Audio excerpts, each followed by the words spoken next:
Subscribe कीजिए और bell icon दबाइए ताकि एमएस एजुकेशन चैनल की सारी नोटिफिकेशन आपको सबसे पहले मिल सके।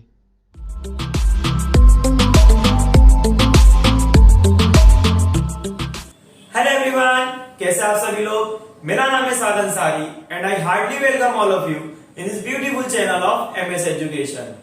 आज हमारे चैनल पे 600 सब्सक्राइबर पूरे हो चुके हैं। Thank you very much for your love, for your support and everything. आज हमने डिसाइड किया बेटा कि जिस तरीके से हमने 10th स्टैंडर्ड के मैथ्स और साइंस के वीडियोस अपलोड किए, जिसमें आप सभी लोगों ने ढेर सारा प्यार बांटा, उसका तहे दिल से बहुत बहुत शुक्रिया। आज से हमने डिसाइड किया है कि 11th साइंस के भी कुछ सब्जेक्ट हम शुरू करें। आज से हमने डिसाइड किया है 11th साइंस की जो फिजिक्स है वो आज से डेली हम इस चैनल पे अपलोड करना स्टार्ट कर देंगे। आज हम सबसे पहले फिजिक्स का chapter number 2 units and measurement start करने वाले हैं।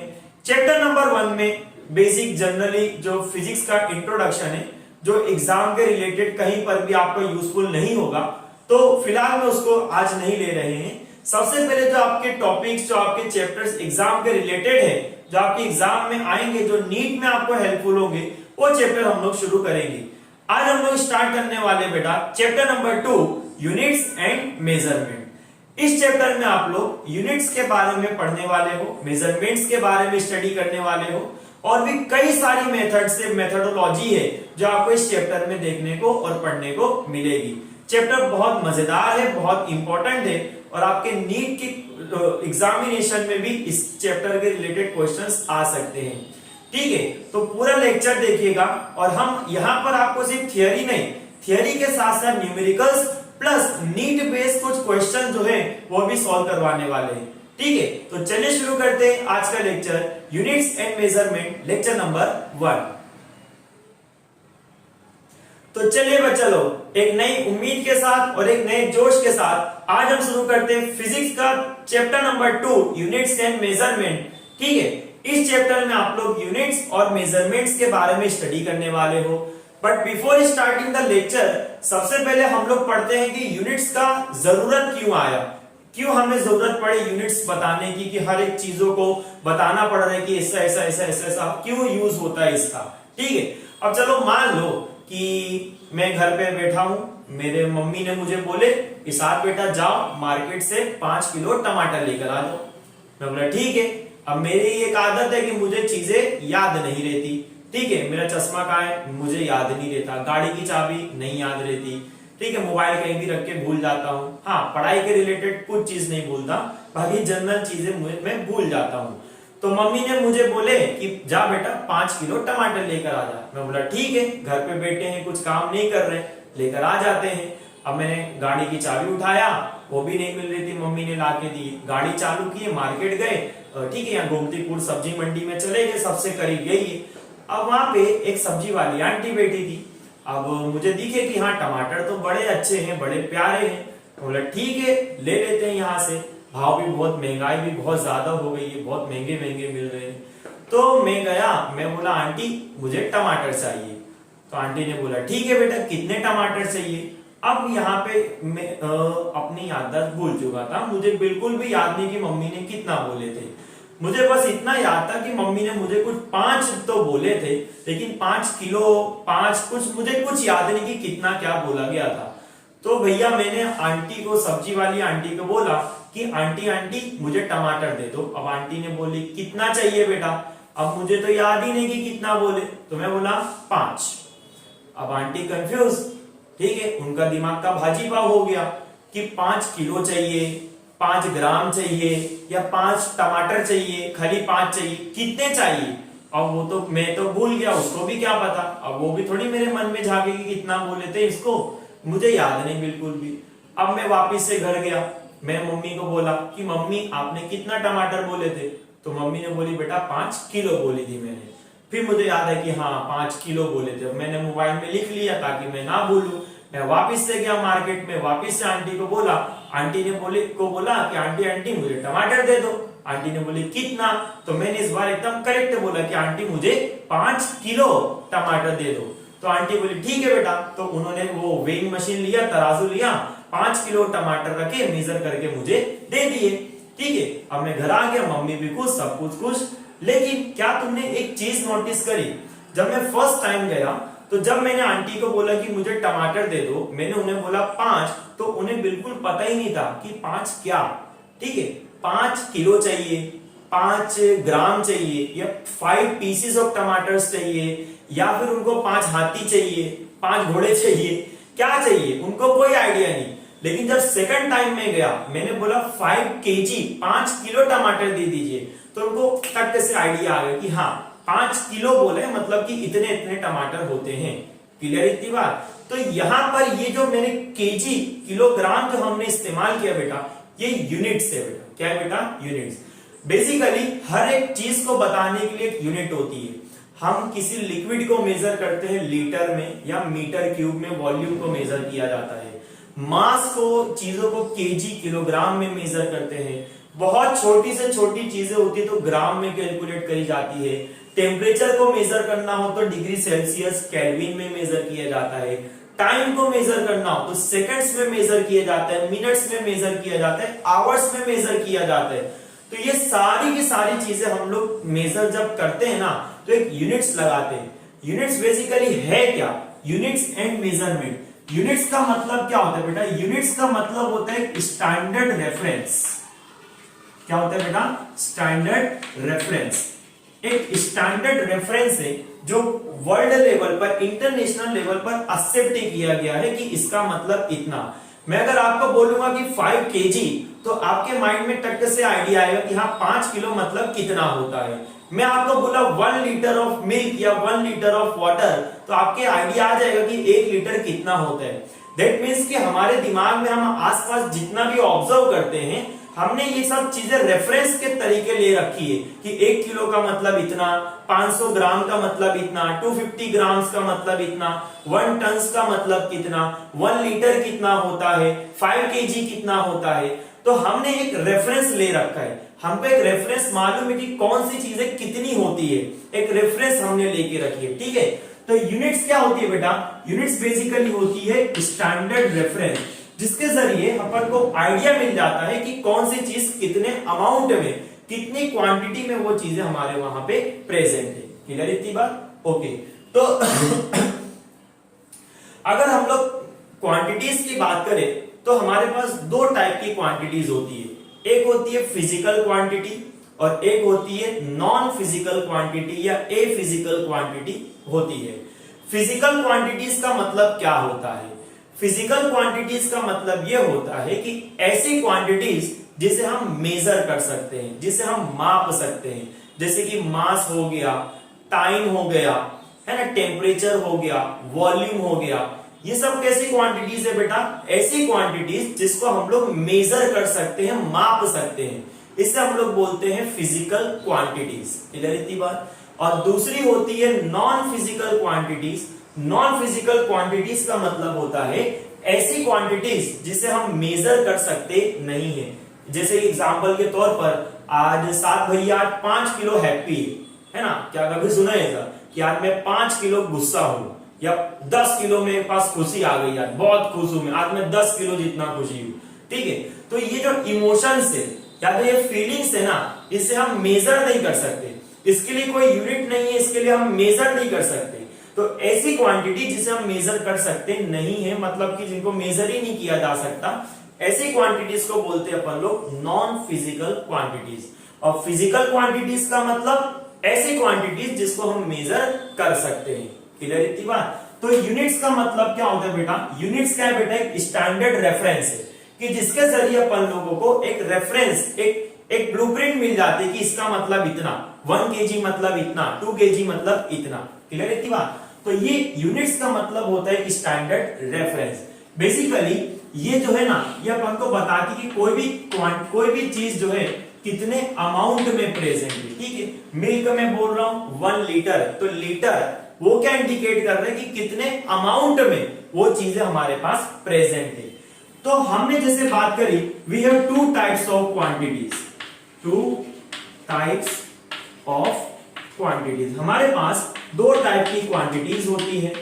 एक होती है बेटा फिजिकल क्वांटिटीज, फिजिकल क्वांटिटीज और एक होती है नॉन फिजिकल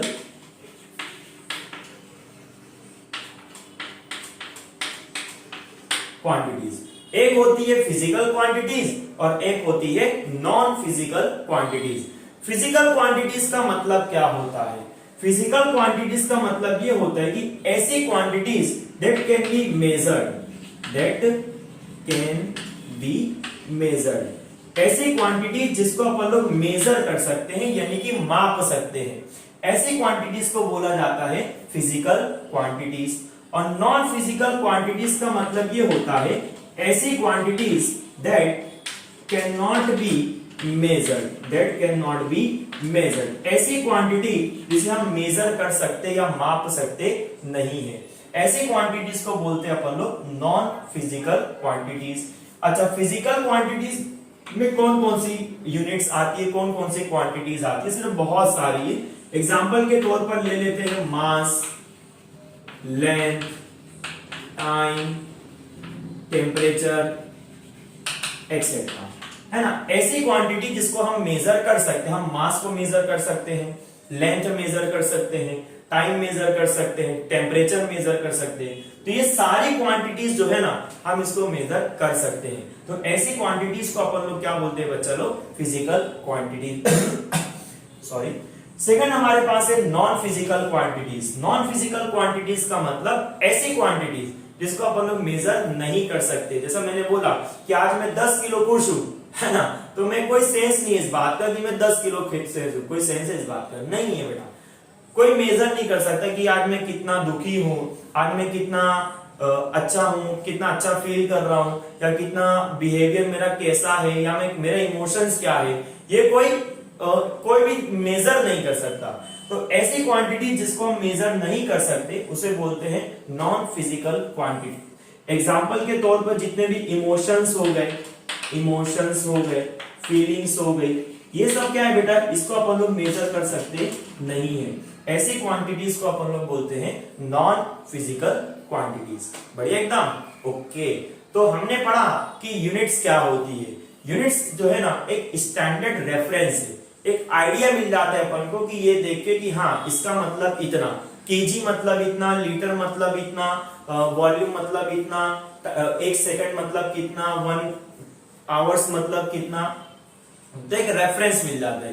ठीक है, तो यूनिट्स क्या है बेटा? एक स्टैंडर्ड रेफरेंस है और ये हमें क्या बताती है कि हमारे पास जो क्वांटिटी है, ठीक है, हमारे पास जो भी क्वांटिटी है वो कितने अमाउंट में प्रेजेंट है, उसकी कितनी अमाउंट में वो क्वांटिटी हमारे पास प्रेजेंट है, ये कौन बताते हैं? हमें यूनिट्स बताते हैं। क्लियर इतनी बात?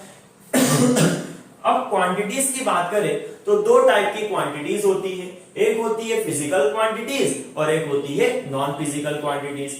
फिजिकल क्वांटिटीज का मतलब जो मेजर किया जा सकता है और नॉन फिजिकल क्वांटिटीज का मतलब जो मेजर किया जा सकता नहीं है।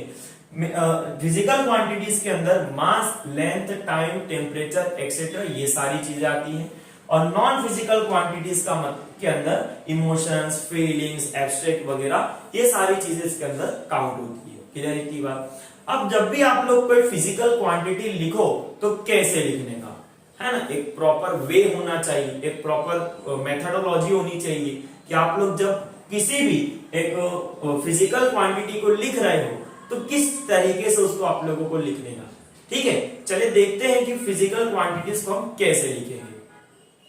तो बच्चा लोग अब हम देखते हैं कि किसी भी फिजिकल क्वांटिटीज को हम कैसे लिखते हैं। तो किसी भी फिजिकल क्वांटिटी को जब आप लोग लिखो, फिजिकल क्वांटिटी, अच्छा फिजिकल क्वांटिटी मतलब कि जिसको अपन लोग मेजर कर सकते हैं। एग्जाम्पल के तौर पर लिख देता हूं मैं मास। ठीक है, अब मास जो होता है उसको हम लोग किलोग्राम या ग्राम में मेजर करते हैं। चलो मैंने लिख दिया कि मास जो है वो 3 kg। ठीक है, क्या लिख दिया मैंने? मास जो है वो कितना लिख दिया मैंने? 3 kg।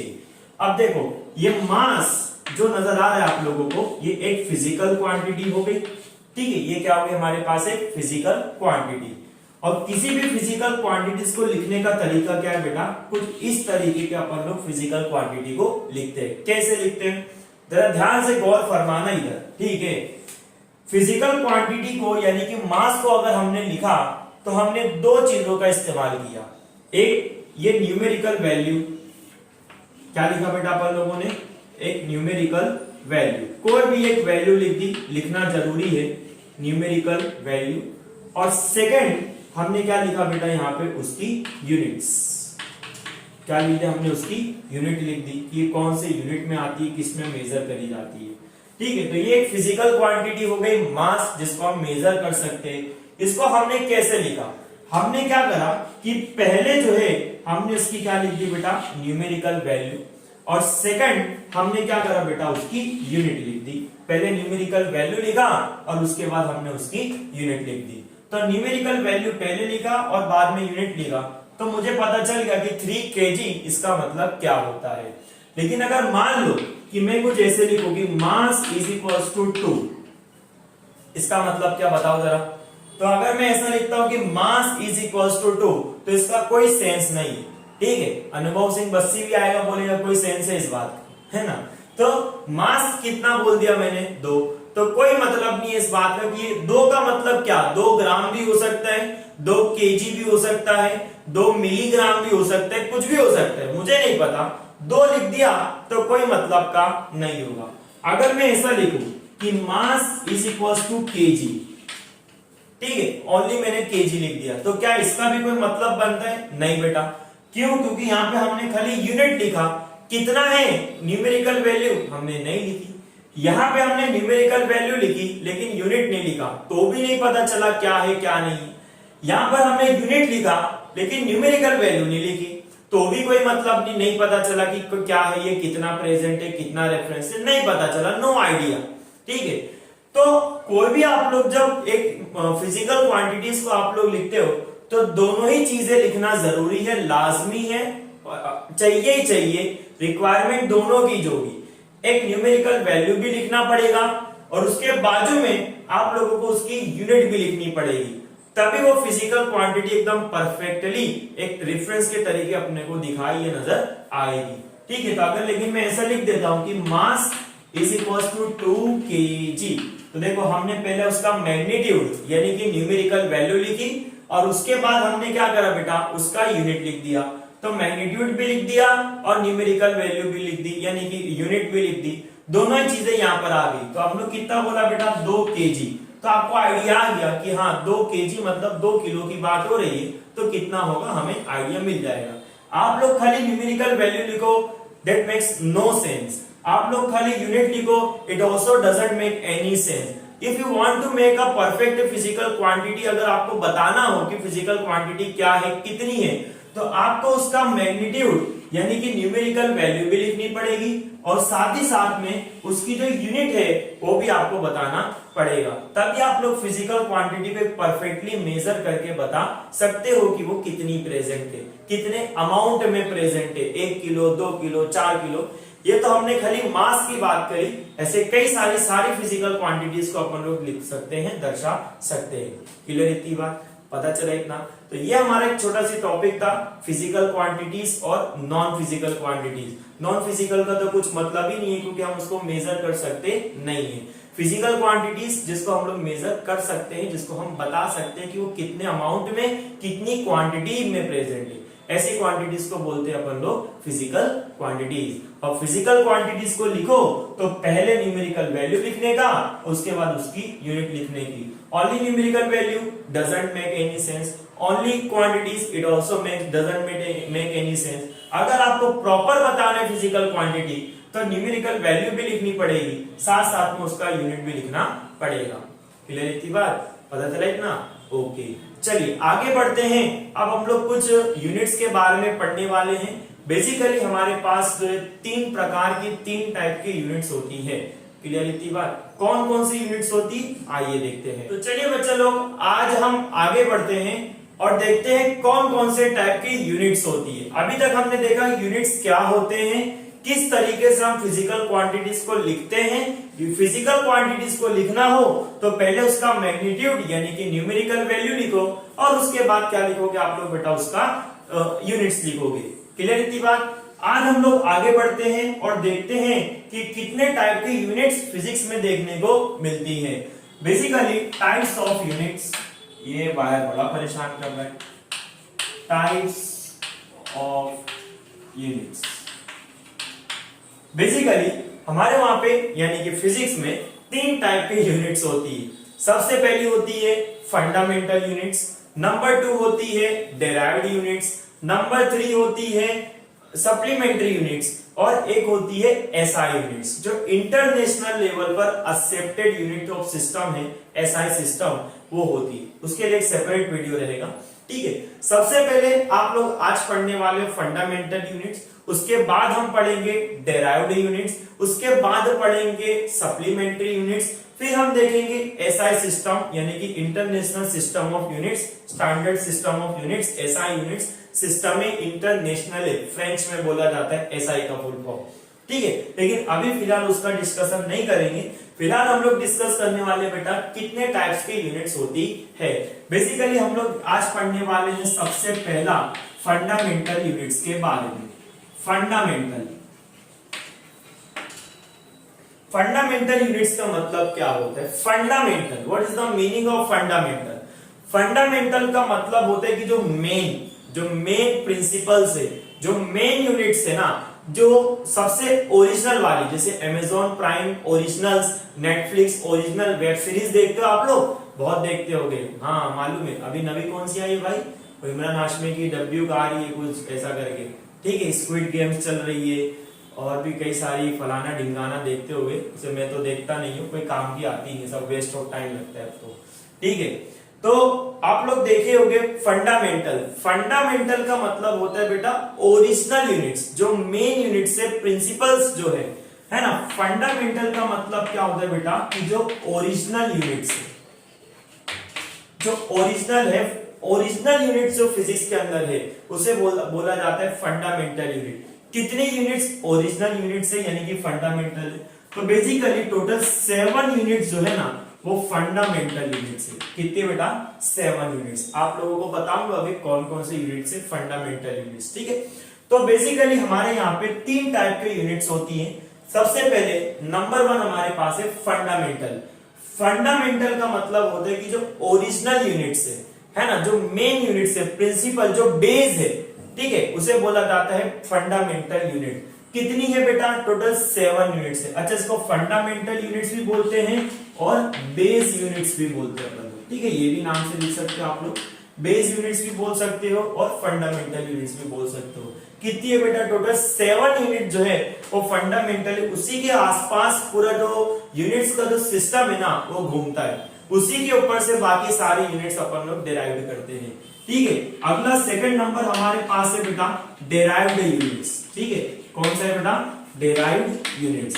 डेराइव्ड यूनिट्स का मतलब क्या होता है? डेराइव्ड यूनिट्स का मतलब कि इसको अपन लोग डेराइव्ड करते हैं, हम लोग इसको फाइंड करते हैं, इसको हम लोग कैलकुलेट करते हैं। डेराइव्ड यूनिट्स का मतलब क्या होता है बेटा कि ऐसे यूनिट्स जो हम लोग डेराइव्ड करेंगे। डेराइव्ड करने का मतलब कि हम लोग इसको फाइंड करेंगे with the help of fundamental units. जो फंडामेंटल यूनिट्स होती है उन्हीं को मिलाकर, 1 या 2 यूनिट्स को मिलाकर, 2 या 3 यूनिट्स को मिलाकर मर्ज करके, तो 2 या 3 फंडामेंटल यूनिट्स को मिलाकर मर्ज करके अपन लोग नई यूनिट्स बनाते हैं। तो जो नई यूनिट्स हम बनाते हैं उसे बोला जाता है डेराइव्ड यूनिट्स, जो हम बनाएंगे, ठीक है। जैसे कि एग्जांपल के तौर पर अगर मैं आपको बोलूं तो वेलोसिटी जो होती है ना, उसको आप लोग जानते होंगे कि मीटर पर सेकंड में मेजर किया जाता है ना, मीटर पर सेकंड में मेजर करते हैं। तो यहाँ पे 2 यूनिट्स आ गई, एक तो मीटर और एक सेकंड। मीटर जो होता है लेंथ को मेजर करने में यूज होता है और सेकंड टाइम को मेजर करने में यूज होता है। तो 2 क्वांटिटी को हमने मर्ज किया, 2 यूनिट्स को हमने मर्ज किया, 2 यूनिट्स को मर्ज करके हमने सिंगल यूनिट बनाई। ऐसी जो यूनिट्स होती है ना, जहां पे 2 या उससे ज्यादा फंडामेंटल यूनिट्स को मर्ज करके हम नई यूनिट्स बनाते हैं, उसे बोला जाता है डेराइव्ड यूनिट्स। फंडामेंटल का मतलब जो मेन यूनिट से ओरिजिनल है, ठीक है। टोटल कितनी है बेटा? 7। सेकंड है डेराइव्ड यूनिट्स। डेराइव्ड का मतलब क्या होता है कि जो हमारे पास 7 फंडामेंटल यूनिट्स है उसको मर्ज करके एक नई यूनिट्स हम लोग बनाएंगे। ऐसी यूनिट्स को क्या बोलेंगे? Derived units. और तीसरे नंबर पर आती है हमारे पास सप्लीमेंट्री यूनिट्स। सप्लीमेंट्री यूनिट्स में आप लोग एंगल के बारे में पढ़ोगे।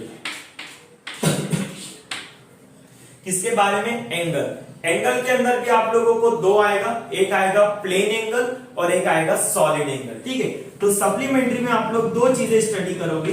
एक तो आप लोग पढ़ने वाले हो प्लेन एंगल, प्लेन एंगल को हम लोग थीटा से डिनोट करेंगे, और एक आप लोग पढ़ने वाले हो बेटा सॉलिड एंगल।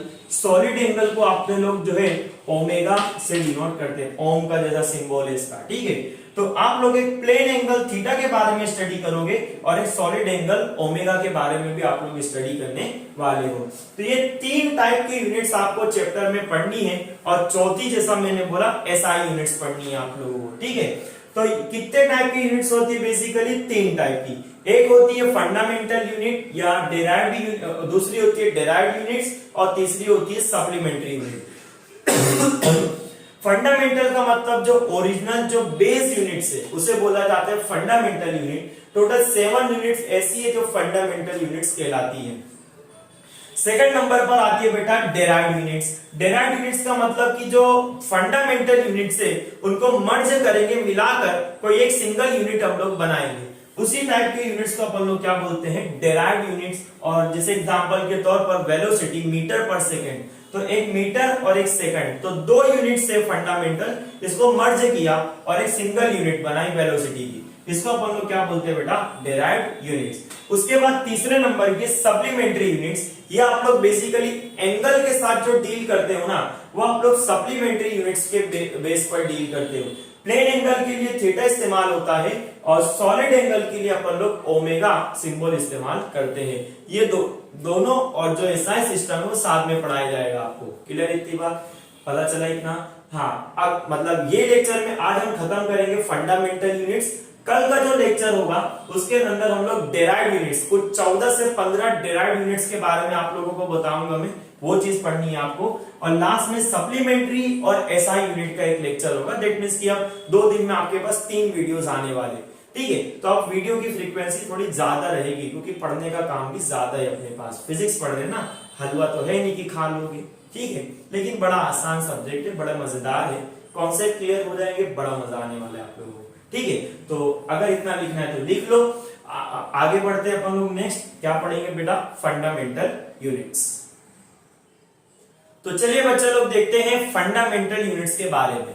जैसा मैंने बताया कि फंडामेंटल यूनिट्स का मतलब कि जो मेन यूनिट्स है, जो बेस है, जो ओरिजिनल वन है ना, उसे फंडामेंटल यूनिट्स के नाम से जानते हैं। ठीक है, तो देखते हैं कौन कौन सी है। हेडिंग डाल दो जरा, फंडामेंटल यूनिट्स। Fundamental units. ठीक है, अब फंडामेंटल यूनिट्स की अगर अपन लोग बात करें बेटा, तो बेसिकली टोटल 7 फंडामेंटल यूनिट्स है। 7 7 7। ठीक है, 7। ठीक है, तो 7 फंडामेंटल यूनिट्स आपको देखने को मिलेगी। सबसे पहली जो है वो है बेटा मास। ठीक है, याद करते जाओ। सेकंड नंबर पर आती है लेंथ। थर्ड नंबर पर आता है बेटा टाइम। फोर्थ नंबर पर आता है टेम्परेचर। टेम्परेचर, मास, लेंथ, टाइम, टेम्परेचर। फिर आता है करंट, 440 वोल्ट, सलमान खान। छठे नंबर पर आता है amount of substance. Amount of substance. ठीक है, उसके बाद 7वें नंबर की जो लास्ट वाली है वो है ल्यूमिनस इंटेंसिटी। Luminous intensity. ठीक है, तो आपके पास ये टोटल 7 फंडामेंटल यूनिट्स है। ये ओरिजिनल है, जस्ट लाइक मी, जैसे कि मैं ओरिजिनल। ठीक है, ये ओरिजिनल 7 फंडामेंटल यूनिट्स है। इन्हीं के ऊपर से अब बाकी की सारी यूनिट्स क्या होती है बेटा? फाइंड करी जाती है। लेकिन फिजिक्स में या केमिस्ट्री में आप लोग बात करोगे तो ये 7 ओरिजिनल यूनिट है। इनके अलावा और कोई यूनिट्स है नहीं। चाहे तो आप आजमा के भी देख लेना, बाकी के जितने भी यूनिट्स है ना, वो सभी के सभी इन यूनिट्स को मर्ज करके मिलाकर ही बनाई गई है, जिसे हम डेराइव्ड यूनिट्स बोलते हैं, जो हम कल पढ़ने वाले हैं। लेकिन ये मेन है, ये ओरिजिनल यूनिट्स है, इनको मिलाकर ही बाकी की यूनिट्स बनाई जाती है। आप लोग चेक कर सकते हो अगर लग रहा हो कि सर झूठ बोल रहे। अच्छा, बात आती है सबसे पहले मास की। तो मास को हम मेजर करने के लिए कौन से यूनिट का इस्तेमाल करते हैं? तो मास को मेजर करने के लिए, एक मिनट जरा सजा दो, सुंदर दिखता है मेरे जैसा। तो मास को मेजर करने के लिए अपन लोग किलोग्राम यूनिट का इस्तेमाल करते हैं। ठीक है, किसका इस्तेमाल करते हैं बेटा? किलोग्राम। इसका सिंबल कैसा होता है? केजी, के फॉर कद्दू, केजी, है ना। इसका सिंबल कैसा होता है बेटा? केजी। ठीक है, सेकंड नंबर पर हमारे पास है बेटा लेंथ। लेंथ को मेजर करने के लिए अपन लोग मीटर का इस्तेमाल करते हैं, माफ करना, METR, मीटर। तो लेंथ को मेजर करने के लिए अपन लोग मीटर का इस्तेमाल करते हैं। इसका सिंबल क्या होता है बेटा? Small m। ठीक है, क्या होता है बेटा? Small m। तीसरा हमारे पास है बेटा टाइम। टाइम को मेजर करने के लिए अपन लोग सेकंड यूनिट का इस्तेमाल करते हैं, सेकंड में मेजर करते हैं, और इसके लिए अपन लोग क्या लगाते हैं बेटा? S for Superman. टेम्परेचर को मेजर करने के लिए केल्विन का यूज किया जाता है। किसका यूज करते हैं बेटा? Kelvin, kelvin. और इसका सिंबल क्या है बेटा? के फॉर कद्दू, के केल्विन का। करंट को मेजर करने के लिए एम्पियर यूनिट का इस्तेमाल किया जाता है, और इसका सिंबल क्या होता है बेटा? A for Apple. तो एम्पियर यूनिट का इस्तेमाल अपन लोग करते हैं क्या? इस मेजर करने के लिए, करंट मेजर करने के लिए। एंगर एम्पियर नाम के एक वैज्ञानिक थे, फिजिसिस्ट थे, उन्होंने करंट के बारे में अपन को बताया था कि करंट क्या होता है। तो उनकी मेमोरी में अपन लोग करंट की जो यूनिट है उसको एम्पियर मान के चलते हैं। अमाउंट ऑफ सब्सटेंस जो होता है ना, उसको मोल्स में कैलकुलेट किया जाता है, मोल्स में। केमिस्ट्री में आप लोग चैप्टर नंबर 1 में पढ़ोगे, और इसको स्मॉल n से डिनोट किया जाता है, स्मॉल n से। लास्ट वाला है ल्यूमिनस इंटेंसिटी। ल्यूमिनस इंटेंसिटी को आप लोग कैंडेला में मेजर करते हैं। किसमें मेजर करते हैं? कैंडेला। और इसका सिंबल क्या होता है बेटा? CD, है ना। C for cat, D for dog, CD। तो ल्यूमिनस इंटेंसिटी को आप लोग कैंडेला में मेजर करते हो। सबसे पहली बात आती है मास। मास जो होता है वो किलोग्राम में मेजर किया जाता है, केजी में। आप क्या जानते हो मास के बारे में? What is the meaning of mass? तो मास का मतलब होता है कि amount of matter present in a substance. ठीक है, चलो सभी चीजें डिटेल में अपन लोग बता ही देते हैं। तो ये 7 फंडामेंटल यूनिट्स है, यानी कि 7 ओरिजिनल यूनिट्स है फिजिक्स में, जिसको मिलाकर बाकी की सारी यूनिट्स बनाई जाती है। सबसे पहला है मास, फिर आता है लेंथ, फिर आता है टाइम, फिर आता है temperature, current, amount of substance, luminous intensity. Mass का मतलब क्या होता है कि ये मक्खी बड़ी हैरान कर रही है। मास जो होता है ना, वो किलोग्राम में मेजर किया जाता है। सिंबल क्या होता है उसका बेटा? केजी। लेंथ जो होता है मीटर में कैलकुलेट किया जाता है, और इसका सिंबल क्या होता है? Small m।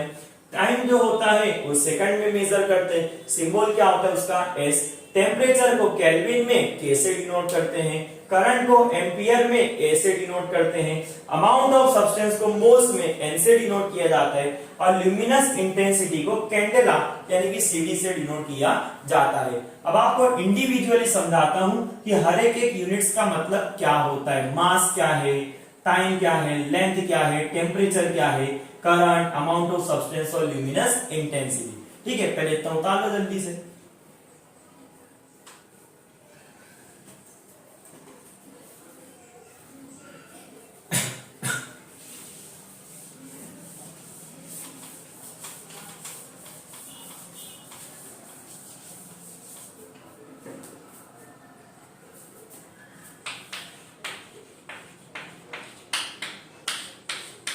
चलो सबसे पहली बात करते हैं अपन लोग मास के बारे में कि मास क्या होता है। देखो एकदम बेसिक लेके जा रहा हूं, हर एक चीज बताऊंगा कि कौन सी क्वांटिटी क्या होती है क्या नहीं होती है।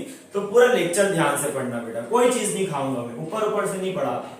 मास, मास क्या होता है बेटा? मास का मतलब होता है amount of matter, amount of matter present in a substance, present in a substance, कि किसी भी सब्सटेंस के अंदर कितने अमाउंट में मैटर, मैटर मतलब वो सॉलिड, लिक्विड और गैस, एटम्स, जो पार्टिकल्स होते हैं ना, उसे अपन लोग मैटर बोलते हैं। तो किसी भी सब्सटेंस के अंदर कितने अमाउंट में मैटर प्रेजेंट होगा, किसी भी सब्सटेंस में कितने अमाउंट में पार्टिकल्स यानी कि सॉलिड, लिक्विड या गैस के पार्टिकल्स, एटम्स प्रेजेंट होंगे, उसे अपन लोग क्या बोलते हैं बेटा? मास। तो मास का मतलब क्या होगा, amount of matter present in a substance, present in a substance, की एक सब्सटेंस में कितने अमाउंट ऑफ मैटर प्रेजेंट होता है उसे अपन लोग क्या बोलते हैं बेटा, मास। बेसिकली अपन लोग मास को स्मॉल m से डिनोट करते हैं, किससे डिनोट करते हैं, स्मॉल m से। इसको मेजर करने के लिए अपन लोग केजी दैट मींस की किलोग्राम यूनिट का इस्तेमाल करते हैं। इसको डिनोटेड किया जाता है, डिनोटेड बाय स्मॉल m से अपन लोग इसको डिनोट करते हैं। और साथ ही साथ में इसको मेजर करने के लिए यूनिट, कौन से यूनिट का इस्तेमाल करते हैं बेटा, अपन लोग केजी दैट मींस की किलोग्राम यूनिट का अपन लोग इस्तेमाल करते हैं। नंबर 3 नंबर 3 कि मास जो होता है ना किसी भी सब्सटेंस का, अच्छा आप लोगों ने law of conservation of mass तो सुना होगा, अगर याद हो तो, law of conservation of mass, LOCM, law of conservation of mass क्या बोलता था, LOCM, mass can neither be created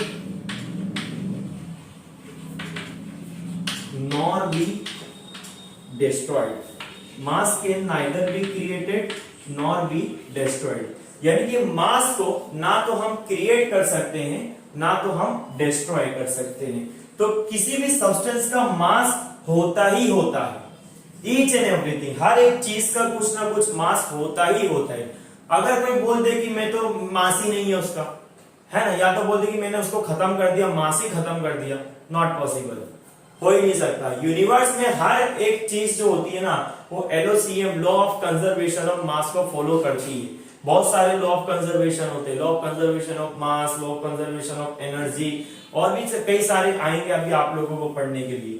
तो law of conservation of mass ये बोलता है कि मास को ना तो हम क्रिएट कर सकते हैं ना तो हम उसको डिस्ट्रॉय कर सकते हैं। मास को ना क्रिएट किया जा सकता है ना डिस्ट्रॉय किया जा सकता है। मास के अंदर कोई भी चीज का कारस्तानी कर सकते नहीं, ना तो हम उसको क्रिएट कर सकते हैं ना तो हम उसको डिस्ट्रॉय कर सकते हैं। Only the God can do it easily, क्योंकि उन्होंने हमें बनाया है, ठीक है, हम नहीं कर सकते ये सब काम, ओनली गॉड, अल्लाह कर सकता है, ठीक है। तो मास जो होता है ना तो हम उसको क्रिएट कर सकते हैं ना तो हम उसको डिस्ट्रॉय कर सकते हैं। मास जो होता है ना it always remains constant, mass constant रहेगा, ऐसा भी बोल सकता हूं मैं, ठीक है। तो amount of matter present in a substance, कि किसी भी सब्सटेंस के अंदर कितने amount of matter, solid, liquid या गैस के पार्टिकल प्रेजेंट है उसे बोला जाता है मास। इसको हम स्मॉल m से डिनोट करते हैं। कौन सी यूनिट में मेजर किया जाता है, किलोग्राम, केजी में। अच्छा, केजी में भी करते हैं, कभी कभी ग्राम में भी करते हैं, ठीक है, ग्राम में यूज हो जाती है। Law of conservation of mass बोलते हैं कि मास को ना हम क्रिएट कर सकते हैं ना तो हम उसको डिस्ट्रॉय कर सकते हैं, ठीक है। इसको ना तो हम क्रिएट कर सकते हैं ना तो हम डिस्ट्रॉय कर सकते हैं।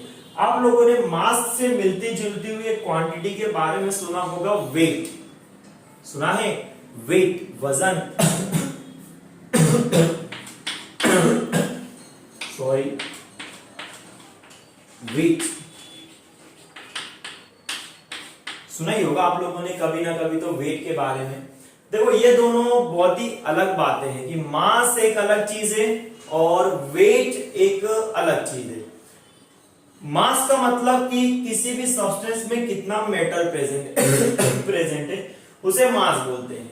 लेकिन वेट की अगर मैं बात करूं तो weight is totally different from the mass. Weight जो होता है ना ये क्या होता है एक्चुअल में कि ग्रेविटी की वजह से लगने वाला फोर्स। क्या बोला बच्चा, ग्रेविटी की वजह से लगने वाला force, force due to gravity, force due to gravity, है ना, फोर्स ड्यू टू ग्रेविटी, की ग्रेविटी की वजह से लगने वाला फोर्स। मैं अर्थ से चिपका हुआ हूं, क्यों, बिकॉज ऑफ ग्रेविटी।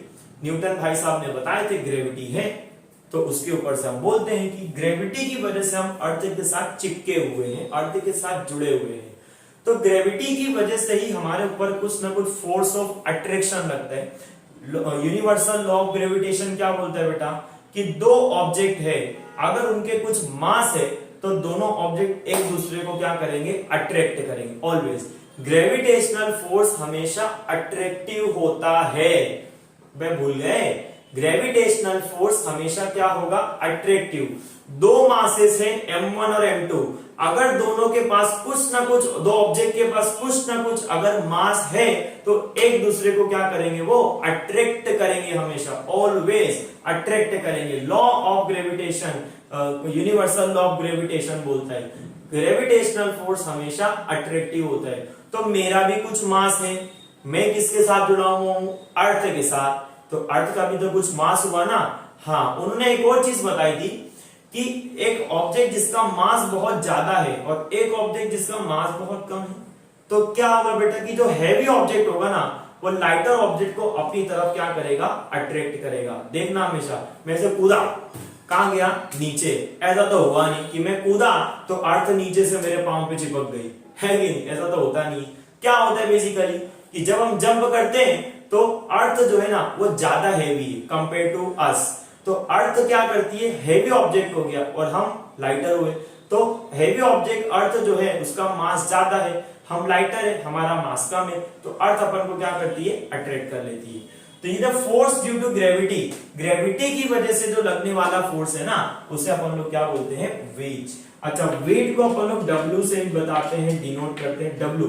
W का मतलब क्या होता है बेटा, वेट होता है। अच्छा, इसका फॉर्मूला भी अगर आपको याद हो तो वेट का फॉर्मूला बन जाता है, वेट का फॉर्मूला बन जाता है W is equal to mg। क्या बनता है बेटा, W is equal to mg। m मतलब मास होता है और g जो आपको दिखाई दे रही है, जो g नजर आ रहा है, g का मतलब होता है acceleration due to gravity, acceleration due to gravity. Gravity की वजह से जो एक्सेलरेशन होगा उसे बोलते हैं स्मॉल जी। स्मॉल जी की वैल्यू आप लोगों ने पहले पढ़ के आए होंगे, 9.8 मीटर पर सेकंड स्क्वायर। कहीं कहीं पर 10 भी ले जाती है, जब सवाल में मेंशन करे तो 10 लेने की। वेट क्या है, ग्रेविटी की वजह से लगने वाला फोर्स, और जी क्या है, ग्रेविटी की वजह से एक्सेलरेशन। क्लियर, कंफ्यूज मत होना। वेट क्या है, ग्रेविटी की वजह से लगने वाला फोर्स, ग्रेविटी की वजह से फोर्स वेट बोलोगे, ग्रेविटी की वजह से एक्सेलरेशन स्मॉल जी बोलोगे, small G acceleration due to gravity. बढ़िया एकदम, ओके। वेट चेंज होते रहते हैं, क्या आपका वेट सेम रहता है, नहीं। 55 kilo, 60 kilo, 100 kilo, 150 kilo, 250 kilo होता है ना। यहां से कहीं और जाओगे, चांद पे चले जाओ, चांद पे अपुन, ठीक है, बोलते हो ना, चांद पे चले गए, गणेश क्या नाम था, हाँ गणेश गायतोंडे, चांद पर अपुन, ठीक है, आना है तुझे, तू भी चल, ऐसा बोला था ना, हाँ सेक्रेट गेम्स में। तो जब ऊपर चांद पे जाओगे तो मास कुछ अलग, सॉरी वेट कुछ अलग होगा, जुपिटर पे जाओगे वेट कुछ अलग होगा। तो हर एक जगह पर वेट अलग होता है, क्योंकि वेट बेसिकली डिपेंड करता है ग्रेविटी यानी कि ग्रेविटेशनल फोर्स पे। जहां पे ग्रेविटेशनल फोर्स ज्यादा होगा वेट भी ज्यादा होगा, ग्रेविटेशनल फोर्स जहां वीक होते जाएगा वेट भी वहां पे कम होते जाएगा। ऐसा ही होगा ना बेटा। हाँ, तो वेट जो होता है ना वो ग्रेविटी की वजह से लगने वाला फोर्स, और जी का मतलब होता है acceleration due to gravity. Weight change होते रहते हैं, वेट सेम नहीं रहता, मास कांस्टेंट रहता है, वो चेंज नहीं होता भाई, neither be created nor be destroyed, कुछ भी नहीं। लेकिन वेट की बात करूं तो ये तो ग्रेविटी पे, सब जगह ग्रेविटी सेम नहीं होती है, बदलते रहती है, इस वजह से वेट जो है वो भी क्या होते रहता है, चेंज होते रहता है। That's the point of difference between mass and weight. Mass can neither be created nor be destroyed, है ना। लेकिन वेट की बात करूं तो ग्रेविटी पे डिपेंड करता है, सब जगह पे ग्रेविटी सेम होती नहीं है, चेंज होते रहती है। तो वेट भी क्या होता है बच्चा, चेंज होते रहता है, समझे, यही बात आपको समझनी है। Mass amount of matter present in a substance, की एक सब्सटेंस में कितने अमाउंट ऑफ मैटर प्रेजेंट है उसको मास बोलोगे। वेट का मतलब कि ग्रेविटी की वजह से कितना फोर्स लग रहा है उसे क्या बोलेंगे, वेट बोलेंगे। समझे इतनी बात, पता चला इतना। सर एक चीज तो तुमने बताई नहीं, बोलो क्या, क्या, ठीक है। जैसे मास था उसको अपन लोग मेजर करते हैं किलोग्राम में या ग्राम में मेजर करते हैं, अरे हाँ ना बोल दे। इसको किस में मेजर करेंगे, वेट को, W is equal to mg। तो वेट को मेजर करने के लिए, वेट को मेजर करने के लिए कौन सी यूनिट इस्तेमाल होती है, तो वेट को मेजर करने के लिए अपन लोग यूनिट का इस्तेमाल करते हैं, यूनिट का इस्तेमाल करते हैं। m का मतलब मास, मास की यूनिट हो जाती है kg, g मतलब एक्सेलरेशन, एक्सेलरेशन का यूनिट क्या होता है बेटा, मीटर पर सेकंड स्क्वायर, क्या होता है, मीटर पर सेकंड स्क्वायर। तो वेट को मेजर करने के लिए केजी मीटर पर सेकंड स्क्वायर का इस्तेमाल किया जाता है। तो मास को केजी में और वेट को केजी मीटर पर सेकंड स्क्वायर में मेजर किया जाता है। ये था छोटा सा टॉपिक जिसका नाम है मास और वेट। ठीक है, ये फंडामेंटल यूनिट्स जो मेन यूनिट्स है उसका सबसे पहला यूनिट है मास। इसके बारे में थोड़ी बहुत सी जानकारी थी तो हमने आपको दे दी। चलिए सेकंड नंबर पर आता है इंपॉर्टेंट जानने वाला टेम्परेचर, उसके बाद फिनिश करते हैं अपन। ठीक है, टेम्परेचर।